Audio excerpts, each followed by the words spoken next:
ಮಕ್ಕಳ ಕುಡಿಯುವ ನೀರಿಗೆ ಶಾಶ್ವತವಾಗಿ ಪರಿಹಾರವನ್ನ ಒದಗಿಸಬೇಕು ಅಂತ ಪಾಪ ಆ ಮಹಿಳೆ ಹಗಲು ರಾತ್ರಿ ಅಂದೇ ಬಾವಿ ತೋಡೋ ಕೆಲಸವನ್ನ ಮಾಡ್ತಾ ಇದ್ಲು. ಆದ್ರೆ ಅಧಿಕಾರಿಗಳು ಅದನ್ನ ಮುಚ್ಚಿಸೋ ಹಂತಕ್ಕೂ ಕೂಡ ಮುಂದಾಗಿದ್ರು. ಶಿರಸಿಯ ಗಣೇಶನಗರದ ಗೌರಿ ಬಾವಿನ ತೋಡ್ತಾ ಇದ್ರು. ಅಧಿಕಾರಿಗಳು ಬೇಡ ಇದಿಲ್ಲಿಗೆ ಸ್ಟಾಪ್ ಆಗ್ಲಿ ಅಂತ ಹಲಗೆಗಳನ್ನೆಲ್ಲ ಹಾಕಿ ಮುಚ್ಚಿಸಿದ್ರು.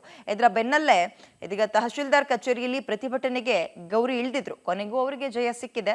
ಗೌರಿ ಹಠಕ್ಕೆ ಅಧಿಕಾರಿಗಳು ಬಾವಿ ತೋಡಮ್ಮ ನಿನ್ ಪಾಡಿಗೆ ನೀನು ಅಂತ ಅವಕಾಶ ಮಾಡಿಕೊಟ್ಟಿದ್ದಾರೆ. ಇವತ್ತಿನಿಂದಲೇ ಆಕೆ ಮತ್ತೆ ಬಾವಿ ತೋಡೋ ಕೆಲಸವನ್ನ ಮುಂದುವರಿಸ್ತಾರೆ. ಈ ಪಬ್ಲಿಕ್ ಟಿವಿ ಜೊತೆ ಇದ್ರ ಬಗ್ಗೆ ಗೌರಿ ನಾಯ್ಕ ಸಂತಸವನ್ನ ಕೂಡ ಹಂಚಿಕೊಂಡಿದ್ದಾರೆ.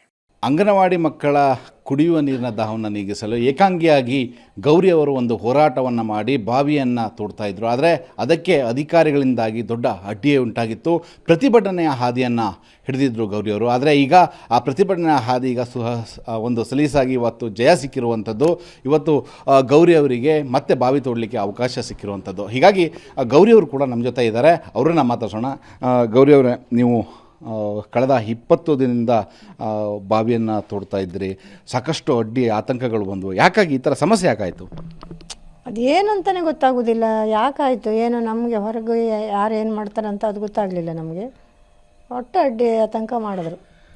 ನಾವು ಮೊದಲು 9ನೇ ತಾರೀಕು ನೀವು ಬಾವಿಯನ್ನು ತೋಡ್ತಾ ಇದ್ರಿ. ಆವಾಗ ಅಲ್ಲೇನು ಗೇಟ್ಗಳನ್ನು ಹಾಕಿರಲಿಲ್ಲ, ಏನೂ ಇರಲಿಲ್ಲ. ಸಡನ್ನಾಗಿ ಸುದ್ದಿ ಟಿ ವಿಯಲ್ಲಿ ಬಂದ ತಕ್ಷಣ ಪಬ್ಲಿಕ್ ಟಿ ವಿಯಲ್ಲಿ ವರದಿ ಮಾಡಿದ್ವಿ ನಾವು. ನಂತರದಲ್ಲಿ ಅಧಿಕಾರಿಗಳು ಬಂದು ಅವರು ಗೇಟ್ಗಳನ್ನು ಹಾಕಿ ಬಂದ್ ಮಾಡಿದರು. ನಿಮಗೇನಂತ ಸೂಚನೆ ಕೊಟ್ಟಿದ್ರು? ನಮಗೆ ಇದು ವಟಗಳದಿಂದ ಅವರು ಮಂಕಳ ವೈದ್ಯ ಇವರು ಸರ್ ಬಂದಿದ್ದರು, ಮಿನಿಸ್ಟ್ರು. ಅವರು ಬಂದು ನೀವು ನಿಧಾನವಾಗಿ ಮಾಡಿರಿ ಅಮ್ಮ ಅಂತ ಹೇಳಿ ನನಗೊಂದು ಸಾಲು ಹೊದಿಸಿ ಮಾಲೆ ಎಲ್ಲ ಹಾಕಿ ಹೋಗಿದ್ದು ಮಾರನೇ ದಿನವೇ ಶುರು ಆಯ್ತು ನೋಡ್ರಿ ಈ ಬೇಡ ಬೇಕು ಅನ್ನೋಕ್ಕೆ. ಈಗ ಅದೇ ಮೊನ್ನೆ ಬಂದು ನಾನು ಕೆಲಸ ಬಿಟ್ಟು ಮನೆಗೆ ಬಂದಿದ್ದೆ, ಮುಚ್ಚೋಗಿದ್ದಾರೆ. ಯಾಕೆ ಮಾಡಿದ್ರು ಏನು ನಮಗೊಂದು ಗೊತ್ತಿಲ್ಲ ನೋಡ್ರಿ. ಈಗ ಬಾವಿ ತೋಡ್ಲಿಕ್ಕೆ ಅವಕಾಶ ಕೊಟ್ಟಿದ್ದಾರೆ. ಆದರೆ ಹಿಂದೆನೂ ಕೂಡ ನಿಮಗೆ ನೋಟಿಸ್ ಕೊಟ್ಟಿರಲಿಲ್ಲ ಅಥವಾ ಏನೂ ಹೇಳಿಲ್ಲ. ನೀವು ಪರ್ಮಿಷನ್ ಕೂಡ ತೊಗೊಂಡಿದ್ರಿ ಅಂತ ನಮ್ಗೆ ಗೊತ್ತಿರೋವಂಥ ಮಾಹಿತಿ. ಅಂಥದ್ರಲ್ಲಿ ಈಗ ಎಲ್ಲ ಒಂದು ಸರಾಗವಾಗಾಯಿತು. ಏನು ಹೇಳೋಕ್ಕೆ ಇಷ್ಟಪಡ್ತೀರಿ? ಇದು ತುಂಬ ಖುಷಿ ಆಯಿತು. ಈಗ ನಾಳೆಯಿಂದ ನನಗೆ ಒಂಥರ ಬೆಳಗ್ಗೆ ಬೇಗ ಎದ್ದು ಮಾಡಬೇಕು ಅನ್ನೋದೊಂದು. ಮತ್ತು 2 ಜನ ನಮ್ಮ ಹುಡುಗ ಅಮ್ಮ ಮಾಡಿಕೊಡ್ತೇನೆ ಅಂತ ಹೇಳಿದ್ದಾನೆ. ಅವ್ರು ಬರೋ ತನಕ ನಾನು ಸ್ವಲ್ಪ ಮಾಡ್ತೇನೆ. ಅವ್ರು 10 ಗಂಟೆ ಹಿಂಗೆ 9ವರೆಗೆ ಬರ್ತಾರಲ್ಲ, ಅಲ್ಲಿ ತನಕ ನಾಳೆ ನಾನು ಮಾಡ್ತೇನೆ. ಅವ್ರು ಬಂದಮೇಲೆ ಅವ್ರಿಗೆ ತೊಗೊಂಡು ಮಾಡ್ತೇನೆ. ನಾನು ತುಂಬಿಕೊಡ್ತೇನೆ, ಅವ್ರು ಎಳಿತಾರೆ. ಇನ್ನು ಅವರ ಸೊಸೆಯು ಕೂಡ ಇದ್ದಾರೆ, ಅವ್ರು ಕೂಡ ಮಾತಾಡ್ಸೋಣ. ಮೇಡಮ್, ಈಗ ನಿಮ್ಮ ಅತ್ತೆಯವರು ಹಿಂದೆ ಕೂಡ 2 ಬಾವಿಯನ್ನು ತೋಡಿದ್ರು. ಈಗ ಮಕ್ಕಳಿಗಾಗಿ ಒಂದು ಬಾವಿಯನ್ನು ತೋಡಿ ದೊಡ್ಡ ಸಂಕಟವನ್ನೇ ಅನುಭವಿಸಿದರು. ಏನು ಹೇಳ್ತೀರಿ ಈಗ?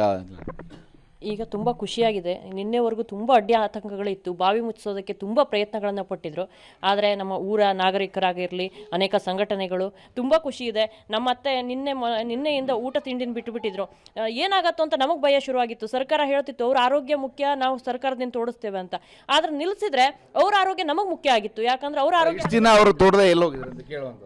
ಅದೇ ಮಂಕಳ ಸರ್ ಬಂದು ಹೇಳಿದ್ದು, ನಮ್ಮ ಮುಂದೆ ಹೇಳಿದ್ದು, ನೀವು ಅಮ್ಮ ಆ ಆಕ್ಸಿಜನ್ ಪ್ರಾಬ್ಲಮ್ ಆಗುತ್ತೆ, ನಾವು ತೋಡಿಸ್ತೀವಿ ಅಂತ. ಅವಾಗ ಅಮ್ಮ ಏನಂದ್ರು, ಬೇಡ ನಾನು ನೀರು ಬರ್ಸಿ ಕೊಡ್ತೇನೆ, ನೀವು ಏನಾದರೂ ಮಾಡ್ಕೊಳ್ಳಿ ಅಂತ. ಅವ್ರು ಆ ಕ್ಷಣಕ್ಕೆ ಕಾಲಿಗೆ ಬಿದ್ದು, ನಮಸ್ಕಾರಮ್ಮ, ನಿಮ್ಗೆ ದೇವ್ರಿಗೆ ಆರೋಗ್ಯ ಆಯಸ್ಸು ಕೊಡಲಿ ಅಂತ ಹೇಳಿ ಆಶೀರ್ವಾದ ಮಾಡಿ ಇವ್ರಿಗೆ ಆಶೀರ್ವಾದ ಪಡ್ಕೊಂಡು ಸನ್ಮಾನ ಮಾಡಿ ಹೋಗಿದ್ದಾರೆ. ಹೋದ ಮರುದಿನವೇ ಬಂದು ಹೋಗ್ತಾರೆ. ಮರುದಿನವೇ ಏನೂ ಆದೇಶಗಳಿಲ್ಲ ನಮಗೆ, ಟೀಚರಿಗೆ ಯಾವ ಆದೇಶಗಳು ಇಲ್ಲ. 7 ಗಂಟೆ ಸುಮಾರಿಗೆ ತಹಶೀಲ್ದಾರ್ ಬಂದು ಬಾವಿ ಮುಚ್ಚೋ, ಅವ್ರ ಆಫೀಸ್ ವರ್ಕ್ ಕೂಡ ಅಲ್ಲ, 7 ಗಂಟೆ ಸಂಜೆಗೆ ಆಫೀಸ್ ವರ್ಕ್ ಅಲ್ಲ, ಆಫೀಸ್ ಟೈಮಲ್ಲಿ ಬರಬೇಕಲ್ಲ, ಆಫೀಸ್ ಟೈಮಿಗೂ ಬಂದಿಲ್ಲ ಅವರು. 7 ಗಂಟೆಗೆ ಬಂದು ಬೀಗವನ್ನು ಹಾಕಿಸಿ ಬಾವಿಯನ್ನು ಮುಚ್ಚಿಸಿ, ನಮ್ಮತ್ತೆ ಬಾವಿ ಕೆಲಸಕ್ಕೆ ಅಂತ ಇಟ್ಕೊಂಡಿರೋ ಹಗ್ಗವನ್ನು ಬಕೆಟನ್ನು ತಗೊಂಡು ಹೋಗ್ತಾರೆ. ಆದರೆ ಊರವ್ರು ಏನಂದ್ರು, ನಾಳೆ ಮಧ್ಯಾಹ್ನವರೆಗೆ ಕಾಯುವ, ಬಾವಿ ಮುಚ್ಚಬೇಡಿ ಅಮ್ಮ ಅಂತ. ಅವ್ರ ಮಾತಿಗೆ ಬೆಲೆ ಕೊಟ್ಟು ಇವತ್ತು ಹೋರಾಟಗಳನ್ನು ಮಾಡೋದಕ್ಕೆ ಹೋಗಿದ್ವಿ. ಅಷ್ಟರಲ್ಲಿ ಅನಂತಕುಮಾರ್ ಹೆಗಡೆ ಸರ್ ಬಂದರು. ಬೀಗವನ್ನು ತೆಗೆಸಿ ಬಾವಿ ತೋಡಲಿಕ್ಕೆ ಅನುಮತಿಯನ್ನು ಕೊಡಿಸಿ ಬಾವಿಯೊಳಗೆ ಇಳಿಸಿ ಹೋಗಿದ್ದಾರೆ. ತುಂಬ ಖುಷಿ ಆಗ್ತದೆ ಸರ್ ಈ ಒಂದು ಕೆಲಸಕ್ಕೆ. ಆದಷ್ಟು ಬೇಗ ನಮ್ಮ ಅತ್ತೆ ಬಾವಿಲಿ ನೀರು ತರಿಸ್ತಾರೆ, ಮಕ್ಕಳು ನೀರು ಕುಡಿತಾರೆ. ತುಂಬ ಖುಷಿ ಇದೆ. ಗಂಗೆಯನ್ನು ತರಿಸಲು ಹೋದಂತಹ ಗೌರಿಗೆ ಸಾಕಷ್ಟು ಅಡೆತಡೆಗಳು, ಅಡ್ಡಿ ಆತಂಕಗಳು ಎದುರಾಗಿದ್ದವು. ಆದರೆ ಇದೀಗ ಸದ್ಯ ಎಲ್ಲವೂ ಕೂಡ ಈಗ ನಿರಾಳವಾಗಿರುವಂಥದ್ದು. ನಾಳೆಯಿಂದ ಅವರು ಈಗ ಬಾವಿಗೆ ಇಳಿದು ಮುಂಜಾನೆಯಿಂದ ಸಂಜೆವರೆಗೆ ಕೆಲಸವನ್ನು ಮಾಡಲಿದ್ದಾರೆ. ಇನ್ನು ಕೆಲವು ದಿನಗಳಲ್ಲಿ ಅಲ್ಲಿ ಗಂಗೆ ಉಕ್ಕಿ ಬರ್ತಾಳೆ ಅಂತ ಹೇಳ್ಬೋದಾಗಿದೆ.